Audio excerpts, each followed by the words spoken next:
Chapter 11. Saving the Timber. Getting something for nothing is the ideal of a common type of social reformer. But he does not go about it in the right way. It is not possible long to continue to get something for nothing, but it is possible to get something from what was once considered nothing. That is at the root of our efforts to save timber. We are trying to use as little lumber as we can. We use less wood each year, in spite of our ever-growing production, but still we use a great deal of wood, so we try to get the utmost out of every tree we cut. We treat each tree as wood until nothing remains which is serviceable as wood, and then we treat what remains as a chemical compound to be broken down into other chemical compounds which we can use in our business. We save not only lumber, but also we save transport by the carriage of wood instead of wood mixed with water, green wood. More than that, we carry only finished wood, parts all ready to go into assembly. Instead of paying freight on waste, we keep the waste and earn money from it. Our work began 6 years ago in a small way, which is always the way we start. Already we are saving nearly 100 million feet of wood a year by the salvage of old lumber. We buy only 0.4% of the lumber used in our crates and packing. And in our forests and sawmills, we have discovered that instead of wasting at least half of the tree, which is usual, we need waste not a bit of the tree. Also, we have discovered that lumbering need not be rough, ill-paid work. We have our minimum wage scale, and instead of lumberjacks, we have sober, self-respecting citizens working for us. The tradition of lumbering is of waste. That is why wages are so low and the prices of lumber so high. The standing timber is cut ruthlessly, and the brush is left to lie and invite forest fires. When the log finally gets to the sawmill, it is cut into commercial sizes of lumber regardless of the waste. There are two wastes here, the waste of the log and the waste of the finished lumber, for our commercial sizes are based not on use but on custom. The whole lumbering industry lacks coordination. Why should one have to buy a 10-foot plank if only 5 feet are to be used? Why should not crating be done with the smallest instead of the largest amount of lumber? And above all, why cannot large users of lumber, whose needs are not large enough to justify going into the lumber business themselves, at least arrange with mills for special sizes instead of taking the commercial sizes? Why should a crate or a packing box, once used, be considered only as so much waste to be smashed and burned? Saving timber is as much a matter for the shop as for the forest. We are now using much less lumber in our cars than we did before. We have shifted to steel whenever and wherever possible just to save wood.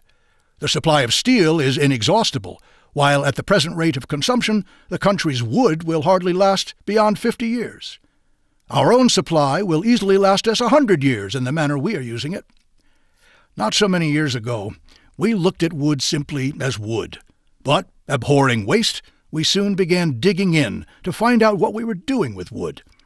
We had made arrangements for burning the sawdust and scraps from our woodworking department as fuel, and on the surface it seemed as though we were getting the utmost out of what was considered waste, and that, as usual, brought us to asking the question, why should there be so much waste to dispose of? Answering that question has taken us into the salvage of all the wood that comes into our plants in crates and boxes. It has taken us into the buying of large tracts of forest land, into logging, into sawmills, into wood distillation, and finally into removing all our woodworking departments from Detroit to the forests in order to save transportation. First, take the salvage of wood at the plant. Only 6 years ago, we used around 600 different box sizes and crates for shipping. We studied the shipments and the boxes, and today, instead of using 600 sizes, we have 14 sizes, for each of which a standard method of packing has been devised. We are cutting farther into wood by using, wherever possible, burlap bags and cardboard boxes, the latter made from waste and in our own paper mill. We now need, under this simplified plan, and because of the burlap and cardboard, only about 1/3 as much wood as when our daily production was 1/2 of what it is today. We have a positive rule in every factory and branch that each crate and box must be opened carefully, without breaking the wood. Crowbars are not permitted, and at any point where the incoming freight is heavy, we have a kind of hoist which clutches and pulls the top off a box without damaging the wood. All scrap wood eventually gets back to the wood salvage department at Highland Park. Even old boxcars from the railroad, rotted logs, and piling must go to this department, which has developed a rather interesting salvage technique. The lumber arrives in all shapes and sizes, and mostly studded with nails and spikes. It is sorted into heavy lumber and light lumber. Heavy stuff, 1 to 2 inches and over, is placed on the south conveyor. The lighter stuff, 1/2 to 1 inch, goes to the conveyor on the north. Just inside the swinging doors of the south conveyor entrance stands an ordinary punch press, mounted, however, with tool steel cutters, which meet at an angle of 45 degrees. Heavy planks and boards which contain crooked nails are removed from the conveyor at this point and turned over to the operator. To hammer those nails straight would take time. Unless they are made straight, they will not come out. Unless they are pulled out, a sizable portion of the lumber is fit only for the furnace. The operator feeds the boards to the press, which bites the nails off sharply close to the board. A claw hammer or gooseneck bar does the rest, and the entire board, barring serious flaws, is saved for sawing, resawing, and planing to box size. A smaller press does the same for the lighter boards that enter on the north conveyor. Much of the lighter stuff needs no further treatment and is simply sent on to where the boxes are being constructed, for the close-clipped nails will not in the least interfere with its use. Where it is desirable to have the nails completely removed, we have a simple device. This is a hook-shaped band of tool steel, 5 inches wide and 1/4 inch thick, bolted through the shank to the surface of a table, with the hook end curling upward. Where the barb should be, if it were really a hook, are projecting teeth, about 1 inch in length, chamfered on the underside. A few blows with a hammer loosen the nails. The board is drawn across the teeth, the nail heads catching in the narrow tooth intervals. A little pry, and the nails fall 6 or 8 at once from between the teeth. After being thoroughly cleaned, the lumber moves on to the sawyer's table to be cut into standard thicknesses, widths, and lengths. As the sawing progresses, flawed boards are separated from the sound. In a given lot of lumber, not a few long planks are usually found. Their surfaces are often in bad condition, and always they are too thick for box factory use. Such planks are cut twice across their thickness on the bandsaw, and the resulting boards of standard thickness are put through a planer, which turns them out with new surfaces. The lumber moves forward always by conveyors, and eventually comes through ready cut for size to the box factory. Other conveyors take the lumber which may be used for cleats, blocks, and mats to their proper departments. What is left is carried on a conveyor to a chute, which leads to a sawdust machine below. The sawdust which results is drawn by suction into 2 accumulators on the roof. From here a blower forces it through a large pipe that carries it to the furnace room. The box factory also supplies, over and above its quota of containers, any amount of specially shaped blocks and cleats for shipping and packing automobile parts, such as radiators and generators, tiny wooden forms used in the coil unit assembly, and joined wooden mats for the whole organization. In addition, it manufactures new shipping lumber whenever this becomes necessary. The short pieces of heavy lumber are used in many ways. For instance, a standard carload of 100 motors requires 750 feet of heavy lumber for packing and bracing. A number of these planks have to be exactly 8 feet 6 inches long. We have devised metal splice plates to make up these big timbers out of shorter pieces. And not the least interesting feature of this whole department is that many of the men are substandard and would be unable to do hard, exacting work. They are salvaged in the process of salvaging. Our lumbering activities have gone far afield from lumbering and have developed into a big industry. It is truly remarkable how far afield the pursuit of waste will take one, and equally surprising are the results. For by following out the byproducts, one gets the original material sought for next to nothing. It is really hard to say which is the product and which is the byproduct. That has happened to us in wood. In order not to be a party to wood waste, for we use about 1 million feet of lumber a day, we bought nearly 500,000 acres of timberland in northern Michigan, in addition to 120,000 acres in Kentucky. The Kentucky property is as yet undeveloped. Incidentally, most of the land we bought had not proved profitable to its owners because of transport troubles. We always prefer, as in iron, to take abandoned property and make something of it. The original purchase was an old government land grant to the Michigan Land and Iron Company. Later, an English syndicate took this over, and it was from them that we bought. Most of the timber lies in alternating sections, though there are large and scattered miscellaneous holdings, including considerable iron-bearing property. The next purchase was 70,000 acres of timberland at Lance. This included a large sawmill, 30 houses, and a narrow-gauge railway to the logging section. We have rebuilt this line as a standard gauge system and connected it with the main line. About the same time, 30,000 acres were taken over at Pequaming, a town 9 miles east of Lance. This also included a modern mill with excellent docks, 2 tugboats, 20 miles of standard gauge railroad, and the entire town of Pequaming. Both of these towns are on the shore of Keweenaw Bay, Lake Superior, and have the advantage of shipping by water. Our work centers about Iron Mountain, which was a typical northern lumber and mining town that had all but passed away after the country had been cleared of timber. An iron mine and a sawmill were the only industries before we put up our plants, and there were many vacant stores and dwellings. The whole country was done. Now we have 5,000 men up there, and it is a new country again. Long-closed shops reopened their doors, and the young men have stopped going to the cities, and they can earn $6 a day at home. In other words, this whole region has been brought to life, not by the discovery of anything new, but by using what was already on hand and considered worthless. Start at the beginning and trace the operations. Start with the forest and the lumber camps. We cut no trees under 12 inches, the young ones being allowed to grow and provide the future supply. We cut with a bandsaw driven by a little gasoline motor. This will fell a tree 26 inches in diameter in 40 seconds, or 1/20th of the time required by hand.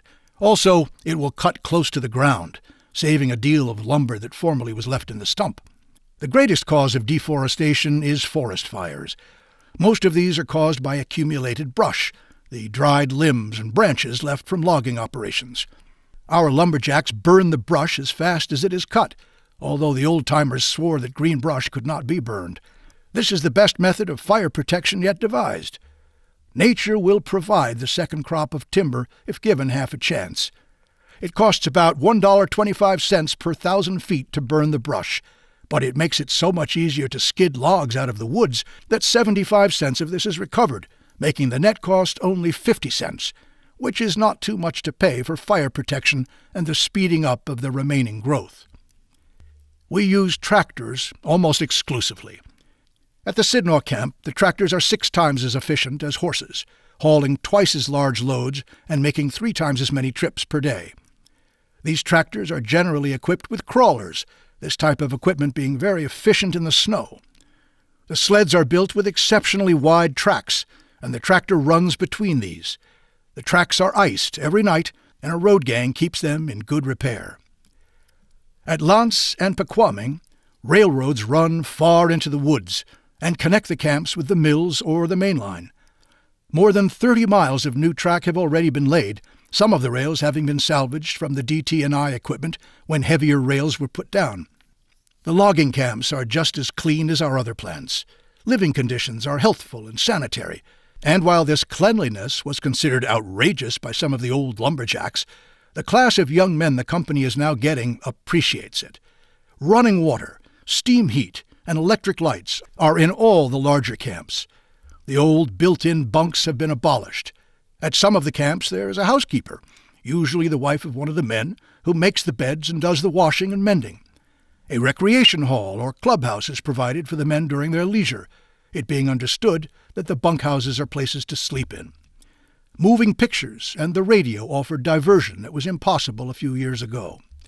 The lumberjack is paid at the rate of $6 a day for 8 hours' work, and he is charged a moderate amount for his board and lodging.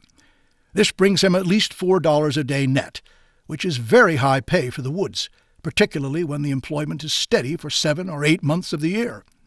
The pay and the conditions of work have attracted the best men from everywhere.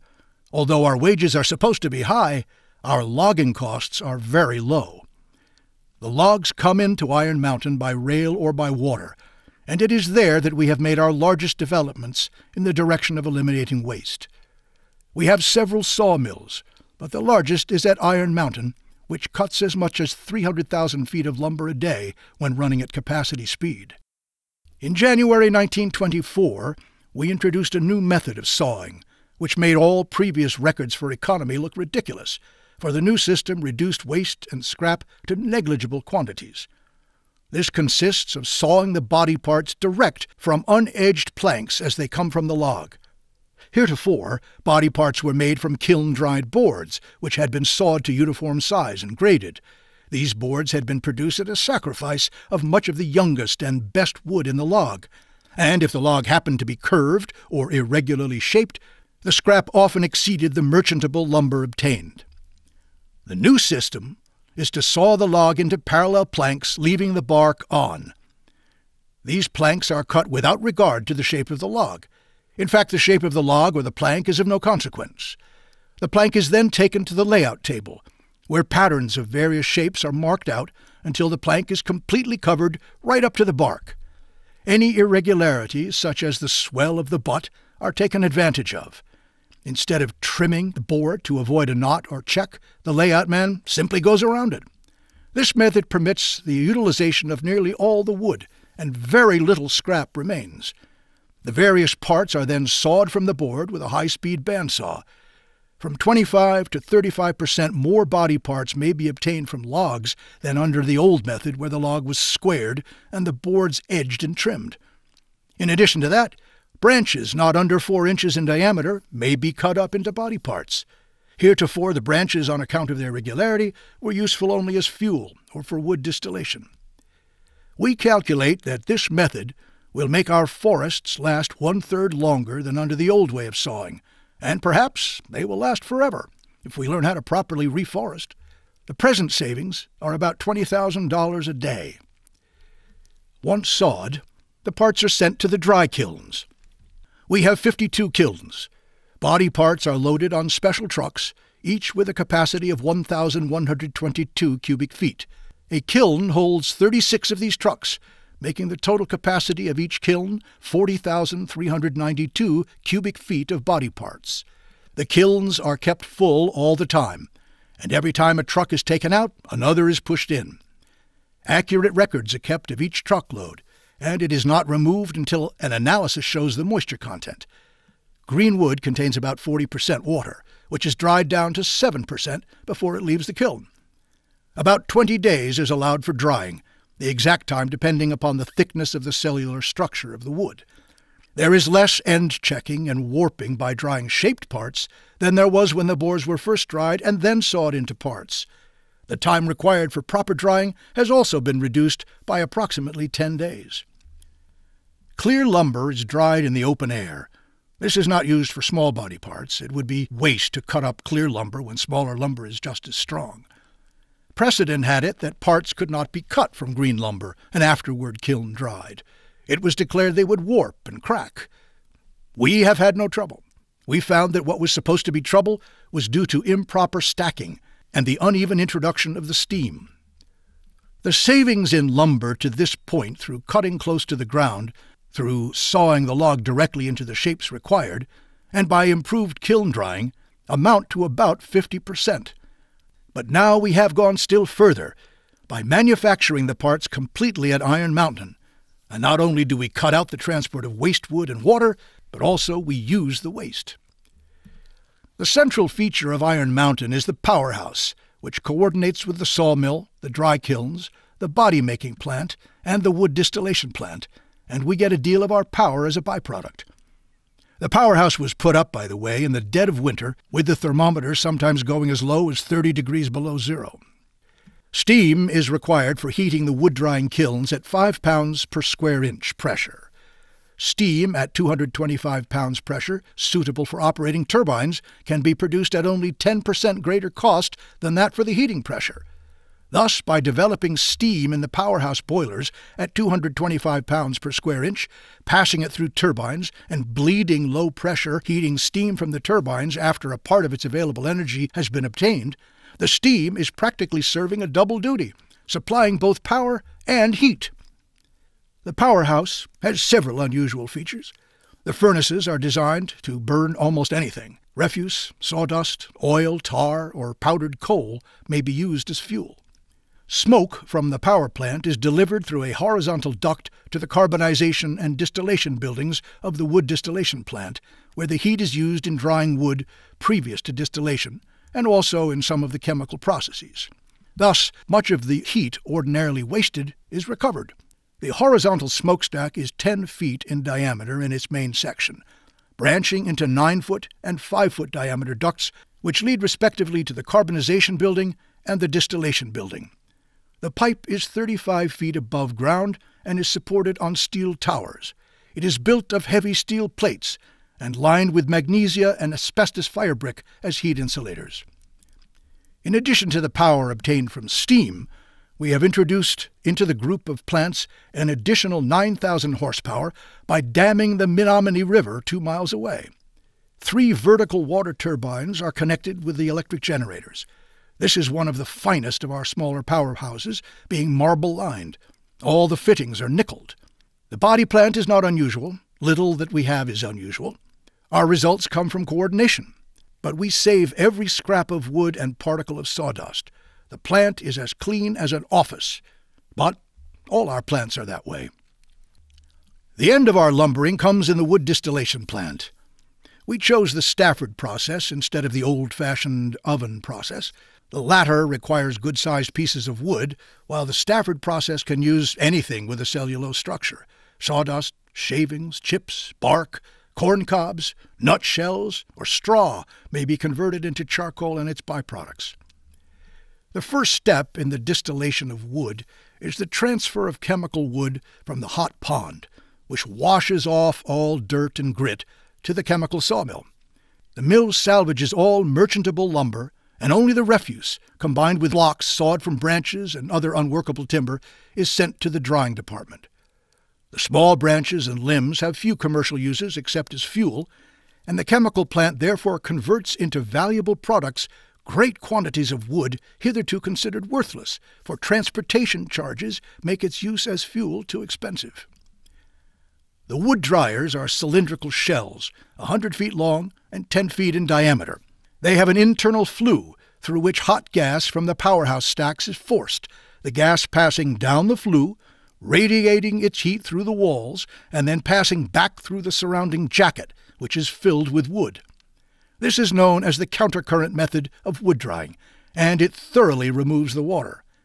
The dryers are set on a slight incline and rotate constantly. The dry wood leaves the shells, heated to a temperature of 300 degrees Fahrenheit, and is carried by a system of asbestos-covered conveyors to the retorts, where it enters through a gas-tight barrel valve. The retort is a shell 50 feet high and 10 feet in diameter, lined with firebrick. When the retort is started for the first time, a fire is built in it, and the brick lining heated to 1,000 degrees Fahrenheit. The retort is then closed, and the barrel valve turns the dry wood in. The heat retained by the fire brick lining is sufficient to start the reaction, which produces pyroligneous acid and charcoal. This reaction generates sufficient heat to make the process continuous. Meanwhile, the mass of wood moves slowly toward the bottom of the retort, the volatile substances being driven off. What gets to the bottom is pure charcoal, which is removed through another barrel valve. The vapor is condensed, but the gas is not. All the gas goes to the scrubber, a tower 50 feet high, where it is thoroughly scrubbed and the condensable portion recovered as pyroligneous acid. The remainder goes to the power plant to be burned as fuel. When the charcoal leaves the retort, it drops from the barrel valve into a gas-tight conveyor, which takes it to a rotating water cooler. This is a shell 6 feet in diameter, with a ring of tubes through which water circulates, cooling the charcoal. From the coolers, the charcoal goes to a set of conditioners, which stabilize it to prevent spontaneous combustion. It is then screened, the larger lumps being conveyed to storage bins, while the smaller particles are pulverized and carried to the charcoal bins, which supply the briquetting department. Mixed with a special binder, this charcoal is briquetted for fuel. All briquette drying is done with waste gas from the powerhouse flues. From the pyroligneous acid in the condensers, a wide variety of byproducts may be recovered.